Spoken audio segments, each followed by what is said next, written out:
खबर का रुख कर लेते, जहां आपको बता दें कि अमेरिका के राष्ट्रपति डोनाल्ड ट्रंप इस समय रूस और यूक्रेन के बीच चल रहे युद्ध को रोकने की तमाम कोशिशों में लगे हुए हैं। हाल ही में अमेरिका ने 30 दिनों के युद्ध विराम का प्रस्ताव भी रखा था, जिस पर यूक्रेन की तरफ से सहमति भी जता दी गई। और अब बारी है पुतिन की, यानी कि रूस की। और अब इस हफ्ते युद्ध विराम की दिशा में एक बड़ी सफलता मिलने की भी उम्मीद जताई जा रही है। जी हाँ, अमेरिका के राष्ट्रपति डोनाल्ड ट्रंप जल्द ही रूसी राष्ट्रपति व्लादिमीर पुतिन से फोन पर बातचीत कर सकते हैं। हालांकि इससे पहले रूस की तरफ से कुछ शर्तें भी रखी जा चुकी हैं।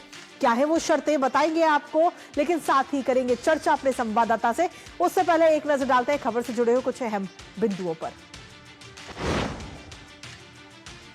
तो अब पुतिन को मनाते हुए डोनाल्ड ट्रंप नजर आएंगे। जी हां, मंगलवार को, यानी कि आज सोमवार है, और कल पुतिन से बात करेंगे डोनाल्ड ट्रंप। और इस बातचीत में कोशिश की जाएगी इस युद्ध पर युद्ध विराम लगाने की। ट्रंप की तरफ से कहा जा रहा है कि युद्ध खत्म करने के लिए पुतिन से वो बात करेंगे। ये बात डोनाल्ड ट्रंप ने कही है।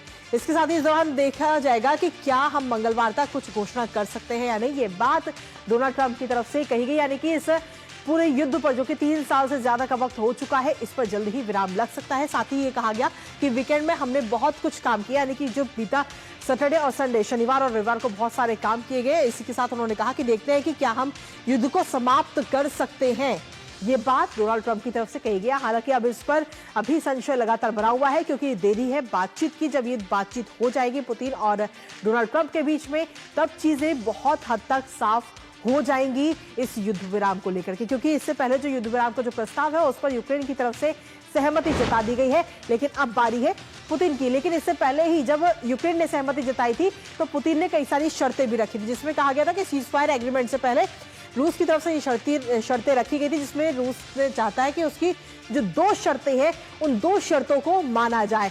अब उसकी ये दोनों शर्तें हैं कि पहली शर्त है उसमें कि यूक्रेन को नाटो का सदस्य नहीं बनाया जाए, नाटो का सदस्य बनने से उसे रोका जाए। ये पहली शर्त है पुतिन की। और दूसरी शर्त है कि क्रीमिया और यूक्रेन में रूस के कब्जे को मान्यता दी जाए, यानी कि क्रीमिया और यूक्रेन में रूस ने जिन जिन क्षेत्रों पर कब्जा किया हुआ है, उन कब्जे को मान्यता दी जाए। हालांकि रूस पहले भी कई बार ये मांगे कर चुका है, और अब एक बार फिर से जब इस युद्ध विराम को लेकर ये प्रस्ताव सामने आया है, तो एक बार फिर से ये मांगे रखी जा सकती हैं।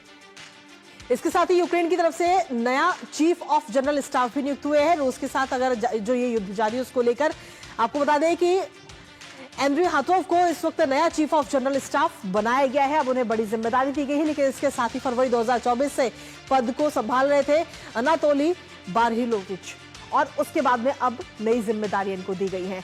और इसके बाद में अगर हम देखें तो कई सारी चीजें कहीं ना कहीं बदलती हुई नजर आ सकती हैं। इसी के साथ आपको बता दें कि यूक्रेन के रक्षा मंत्री की तरफ से भी एक बयान सामने है। उन्होंने क्या कुछ कहा, एक बार वो भी आपको बता देते हैं। यूक्रेन की सशस्त्र सेनाओं में बदलाव कर रहे हैं, ये बात यूक्रेन के रक्षा मंत्री की तरफ से कही जा रही है, यानी कि युद्ध विराम को लेकर के भी ये बात कहीं ना कहीं सामने आती है।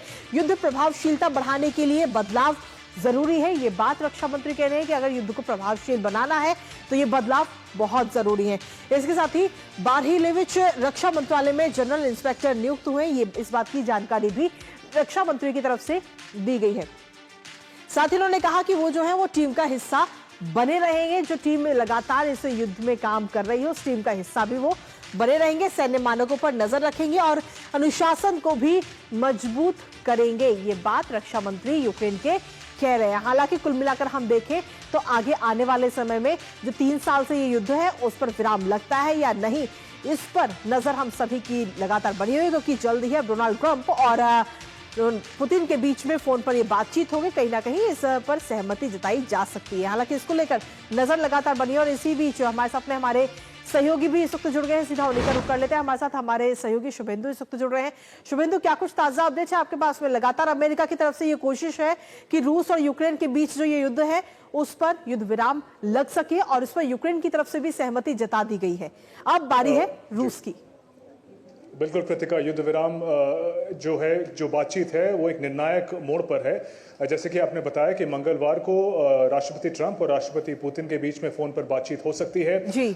कुछ बड़ी बातें की गई हैं प्रेसिडेंट डोनाल्ड ट्रंप द्वारा अमेरिका के। उन्होंने कहा है कि इस बातचीत में कुछ एसेट्स का बंटवारा हो सकता है। वो एसेट्स क्या हैं? उन्होंने एक हिंट दिया है कि ये लैंड हो सकते हैं, ये एनर्जी इंफ्रास्ट्रक्चर हो सकते हैं। हमें मालूम है कि जो ईस्टर्न यूक्रेन है, जो काफ़ी एरिया रशिया के कब्जे में है, क्राइमिया के अलावा करीब 4 ऐसे ज़िले हैं ईस्टर्न यूक्रेन में जो कि रशिया के कब्जे में है, जो रशिया चाहता है कि उनका जो एनेक्सेशन हो वो ऑफिशियल माना जाए। वहाँ पे ज़ैपोरिज़िया न्यूक्लियर पावर प्लांट भी है जो इस पूरे युद्ध में एक बहुत ही महत्वपूर्ण भूमिका इसकी रही है। ये यूरोप का सबसे बड़ा न्यूक्लियर प्लांट है। क्या ये ज़ैपोरिज़िया रीजन के साथ में रशिया के पास जा सकता है? वो कौन से रीजन होंगे, वो कौन से एसेट्स होंगे जिनमें बंटवारे की बात हो सकती है? लैंड एरिया को लेकर जो यूक्रेन के राष्ट्रपति हैं ज़ेलेंस्की, उन्होंने साफ कहा था, जब पहले बात नहीं बन पा रही थी, उन्होंने कहा था कि सॉवरेनिटी को लेकर कोई भी कॉम्प्रोमाइज यूक्रेन करने को तैयार नहीं है।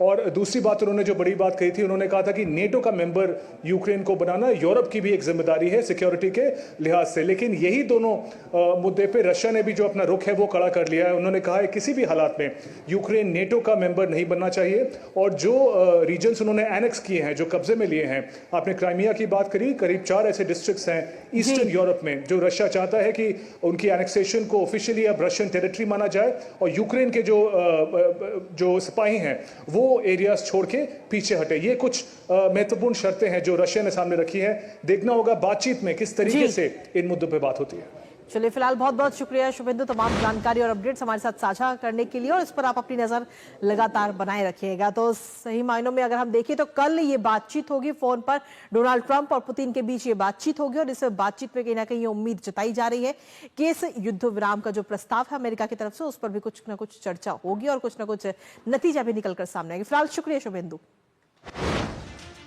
और इसी के साथ फिलहाल न्यूज पंच मुझे और हमारी पूरी टीम को दीजिए अनुमति। कल सुबह 10:30